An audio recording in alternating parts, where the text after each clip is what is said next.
جنت کی چابیوں کا تذکرہ ہوگا، جس مبارک عمل کا تذکرہ کرنا ہے وہ ہے کلمہ اسلام، یعنی کلمہ طیبہ۔ سبحان اللہ، کلمہ طیبہ یا کلمہ شہادت کے فضائل اس قدر ہیں کہ بہت ساری حدیثیں اس کے فضائل میں موجود ہیں۔ آج کچھ احادیث بھی آپ سنیں گے۔ یاد رکھیے، اسلام کا بنیادی وہ کلمہ ہے یہ کہ جس پر اسلام کی پوری عمارت قائم ہے۔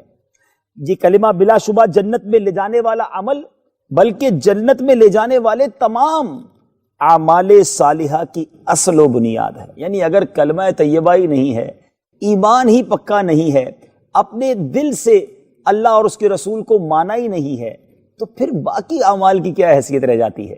تو پتہ چلا کہ کلمہ طیبہ یعنی کلمہ اسلام، جس کو کلمہ شہادت بھی کہا جاتا ہے، یہ تمام اعمال صالحہ کی بنیاد ہے، اور یوں کہا جائے کہ جنت میں جانے والی تمام چابیوں کی اصل بھی یہی ہے۔ آئیے کچھ احادیث کے ذریعے کلمہ طیبہ کے فضائل سنیے، اور آج ایک نیت کرنی ہے کہ دل کی گہرائیوں کے ساتھ کلمہ طیبہ کا ورد کرتے رہیں۔ ذرا فضائل تو سنیں اور ایمان تازہ کریں۔ حضرت عبادہ بن صامت رضی اللہ تعالیٰ عنہ سے روایت ہے، اور یہ مشکات شریف کی حدیث ہے۔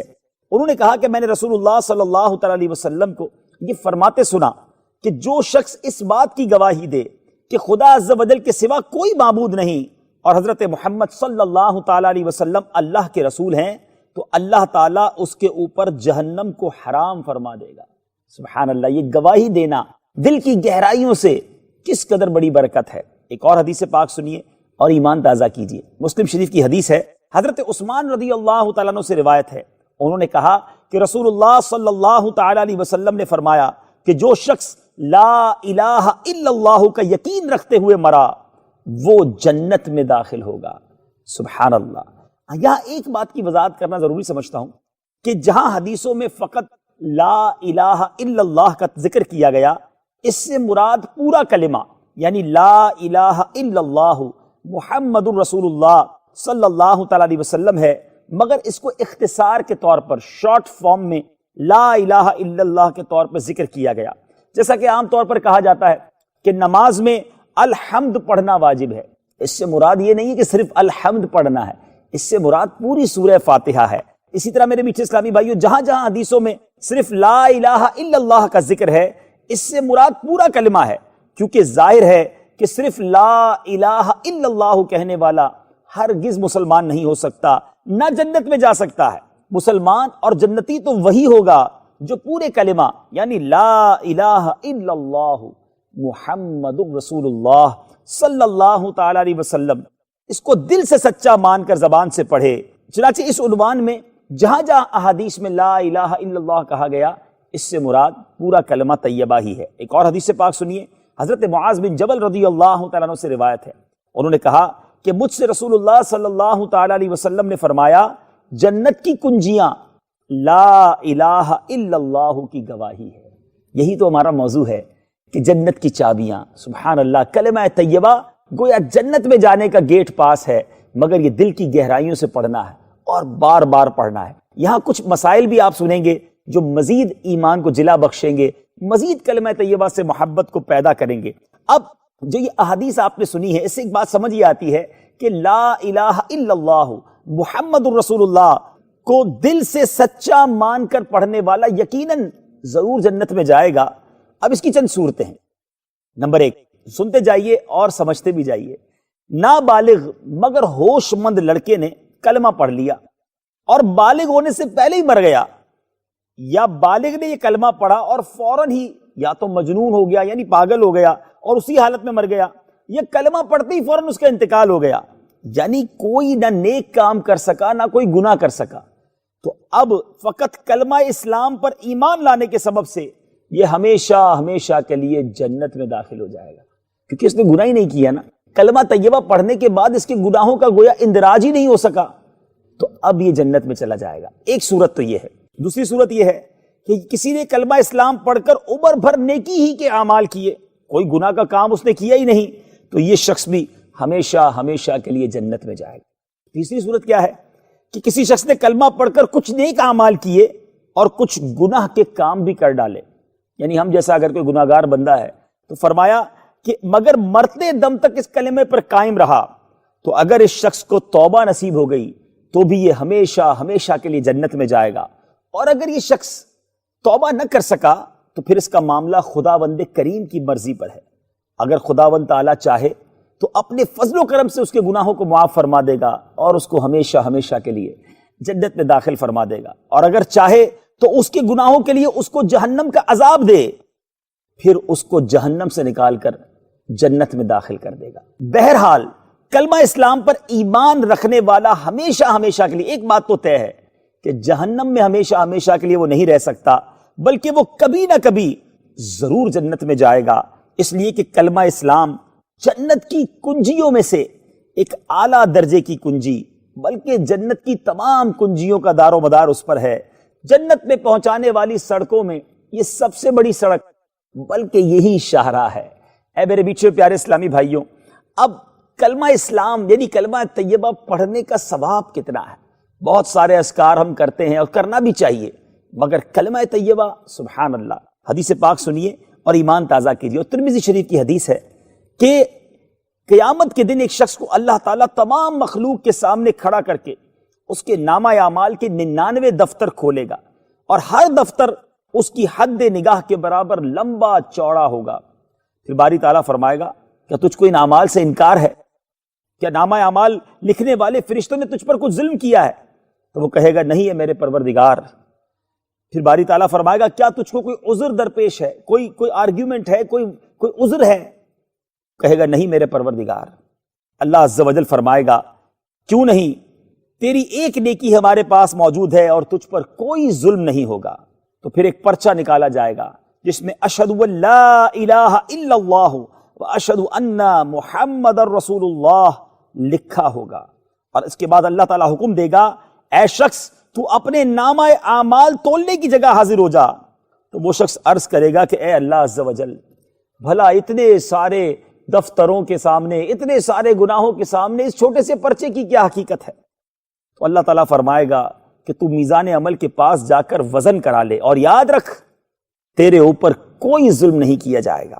حضور اکرم صلی اللہ تعالیٰ علیہ وسلم نے ارشاد فرمایا کہ اس وقت ان تمام نامہ اعمال کے دفتروں کو میزان عمل کے ایک پلڑے میں رکھا جائے گا اور وہ پرچہ دوسرے پلڑے میں رکھا جائے گا، اور جب وزن کیا جائے گا تو تمام دفتروں کے انبار ہلکے پڑ جائیں گے اور وہ پرچہ بھاری ہوگا۔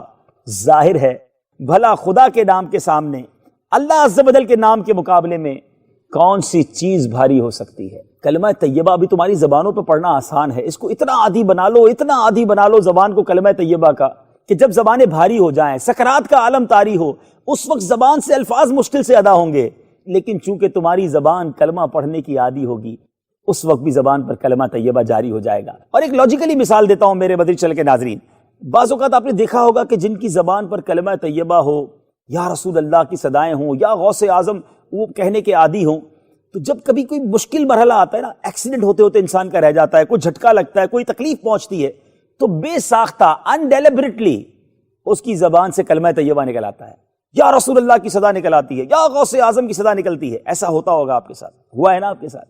جن کے ساتھ ہوا ہے وہ سر ہلا رہے ہوں گے۔ کیوں؟ ہماری یہ پڑھنے کی عادت ہے، ہمیں پتہ ہے مشکل وقت میں یہ اچھے کلمات ادا کرنے ہیں، لیکن جن لوگوں کی معاذ اللہ گالیاں دینے کی عادت ہے، بری باتیں کرنے کی عادت ہے، ہم نے دیکھا ہے وہ گر بھی جاتے ہیں نا، یا دھکا بھی لگ جاتا ہے، یا اللہ نہ کرے ایکسیڈنٹ بھی ہوتا ہے، تو ان کی زبان سے گالی نکلتی ہے، ان کی زبان سے کوئی برا کلمہ ہی نکلتا ہے۔ یار ایسے وقت تو انسان کو توبہ کرنی چاہیے کہ مرتے مرتے بچاؤں۔ تو بات وہی ہے کہ زبان عادی کس چیز کی ہے۔ آج اس پہلے سلسلے میں ایک نیت میں بھی کرتا ہوں، آپ بھی کر لیں کہ صبح و شام جتنا ہو سکا کلمہ طیبہ کا ورد کروں گا۔ میرے اسلام کا دار و مدار اس پر ہے کہ میں دل کی گہرائیوں سے اپنے اللہ پر اور اس کے پیارے نبی صلی اللہ علیہ وسلم پر ایمان لاؤں، ان کا ذکر کروں، ان کا تذکرہ کرتا رہوں، اور اس گواہی کو بار بار دہراتا رہوں۔ اللہ پاک مجھے بھی کلمہ طیبہ کا ورد کرنا نصیب فرمائے، آپ کو بھی عادت نصیب فرمائے۔ اللہ تعالی ہم سب کو جنت میں بلا حساب داخلہ نصیب فرمائے۔ یہ بیمار ہے، یہ شاید جلدی چلا جائے گا، مگر کسی کو نہیں پتا کہ بیمار برسوں جی جاتا ہے اور صحت مند آدمی اگلے چند منٹوں کے بعد دنیا سے چلا جاتا ہے۔ آگاہ اپنی موت سے کوئی بشر نہیں، سامان 100 برس کا ہے،